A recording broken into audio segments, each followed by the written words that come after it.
বাংলাদেশের judiciary system শেষ হয়ে গিয়েছে।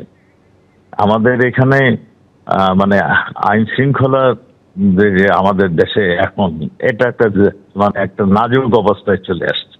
আমরা যাদের সঙ্গে লিবারেশন ওয়ারে আমরা যাদের বিরুদ্ধে যুদ্ধ করেছিলাম, পাকিস্তান এবং বাংলাদেশের যারা নাকি পাকিস্তানকে মানে সাহায্য করেছিল হেল্প যুদ্ধ করার জন্য, এই জামায়াত ইসলাম মানে যারা রাজাকার বাহিনী আল বদর বাহিনী বানিয়ে আমাদের বুদ্ধিজীবী আমাদের দেশে বাড়িঘর থেকে তাড়া করেছিল, তারাই আজকে ক্ষমতায় আসছে। এবং পাকিস্তান গভর্নমেন্ট আপনারা নিশ্চয়ই দেখেছেন, পাকিস্তান গভর্নমেন্ট ৭১-এর প্রতিশোধ নিলাম বলে তারা দাবি করেছেন।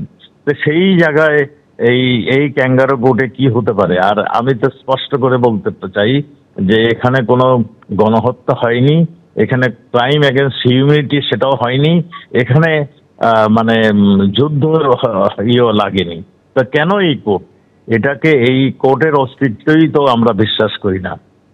বাংলাদেশের প্রাক্তন প্রধানমন্ত্রী শেখ হাসিনাকে ফাঁসির সাজা শোনালো বাংলাদেশের আদালত। শুধুমাত্র প্রাক্তন প্রধানমন্ত্রী শেখ হাসিনা নয়, তার মন্ত্রিসভার যিনি স্বরাষ্ট্রমন্ত্রী ছিলেন তারও একই সাজার কথা ঘোষণা করা হয়েছে। জুলাই গণ অভ্যুত্থানের সময় সংগঠিত মানবতা বিরোধী অপরাধের মামলায় মৃত্যুদণ্ডের নির্দেশ দিল আন্তর্জাতিক অপরাধ ট্রাইব্যুনাল ১। বাংলাদেশের প্রাক্তন স্বরাষ্ট্রমন্ত্রী আসাদুজ্জামান খান কমলেরও মৃত্যুদণ্ডের নির্দেশ দেওয়া হয়েছে। শেখ হাসিনার আমলের আইজি চৌধুরী আব্দুল্লাহ আল মামুনের ৫ বছরের কারাদণ্ডের নির্দেশ দেওয়া হয়েছে। তার কারণ তিনি রাজসাক্ষী হয়েছিলেন। রাজসাক্ষী হওয়ার কারণে আব্দুল্লাহ আল মামুনের ৫ বছরের কারাদণ্ডের সাজা ঘোষণা করা হয়েছে।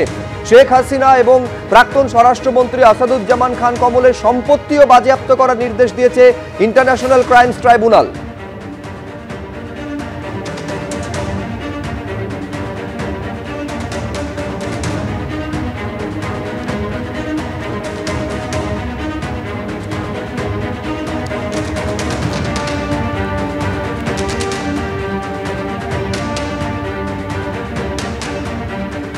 আমি আরো বিস্তারিত এই নিয়ে জানবো, সরাসরি কথা বলবো। অর্ণব মুখোপাধ্যায় আমাদের প্রতিনিধি রয়েছেন আমাদের সঙ্গে। অর্ণব, এক তো হচ্ছে রায়ে ঠিক কি ঘোষণা করা হলো এইটা তোমার থেকে বিস্তারিত জানতে চাইবো, এবং এর আগে তুমি আমাদের জানাচ্ছিলে যে অভ্যন্তরীণ পরিস্থিতি বাংলাদেশের ক্রমশ উত্তপ্ত হচ্ছে, তার কারণ ৩২ নম্বর ধানমন্ডিতে ইতিমধ্যে অন্তত ২টি বুলডোজার পৌঁছে গিয়েছে। কি খবর রয়েছে? একদমই দেখো, যেটা হচ্ছে যে এই যে রায়ে আজকে দেওয়া হলো, সেই রায়তে দেখা গেল যে শেখ হাসিনা এবং তৎকালীন স্বরাষ্ট্রমন্ত্রী যিনি রয়েছেন আসাদুজ্জামান খান কমল, তাদের দুজনের মৃত্যুদণ্ড দেওয়া হলো, এবং যিনি সমস্ত কিছু ডিসক্লোজ করে দিলেন বলে এই রায়তে বলা হলো সেই আইজিপি মামুন, তাকে হচ্ছে কারাদণ্ড দেওয়া হলো ৫ বছরের জন্য। এখন যেটা আসাদুজ্জামান খান কমলের সঙ্গে আমাদের কথা হলো কিছুক্ষণ আগে, তিনি বলছেন যে এই বিষয়ে একটা পুলিশের এই যে গণ অভ্যুত্থান হয়েছে তখন এটা ঠিক যে তিনি বেশ কিছু বৈঠকে অংশ নিয়েছেন, কিন্তু সেই বৈঠকগুলোতে অংশ নিয়েছেন মূলত হচ্ছে যে কিভাবে যারা আহত হয়েছেন তাদেরকে কিভাবে রেস্কিউ করা যায়, কিভাবে তাদের হসপিটালে নিয়ে যাওয়া যায়, এই বিষয়গুলোতে তারা মূলত বৈঠক করেছেন। আর পুলিশের ওপর যে ধরনের অ্যাটাক হয়েছে তাতে পুলিশ গুলি চালাবে না পুলিশ কি করবে সেটা সম্পূর্ণভাবে পুলিশের সিদ্ধান্ত। যে জুলাই অভ্যুত্থানের কথা বলা হচ্ছে এটাকে খুব স্পষ্টভাবে তারা বলছেন যে এটা হচ্ছে একটা পরিকল্পিত ছিল, এটা আদৌ গণ অভ্যুত্থান ছিল না।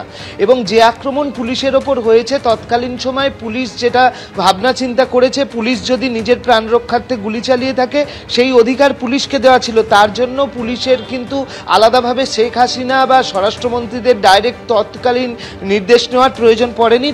সেই সময় যা ঘটেছে তারা যখন মনে করেছেন যে রিস্ক আছে, তারা যা ব্যবস্থা নেওয়ার সেই ব্যবস্থা নেওয়া হয়েছে। এবং দ্বিতীয় বিষয় হচ্ছে, বলা হচ্ছে যে এই যে যিনি আইজিপি যার কথা বলা হচ্ছে তিনি অত্যন্ত দুর্বল মানুষ এবং তার উপর প্রেশার তৈরি করা হয়েছে, এমনটা বক্তব্য।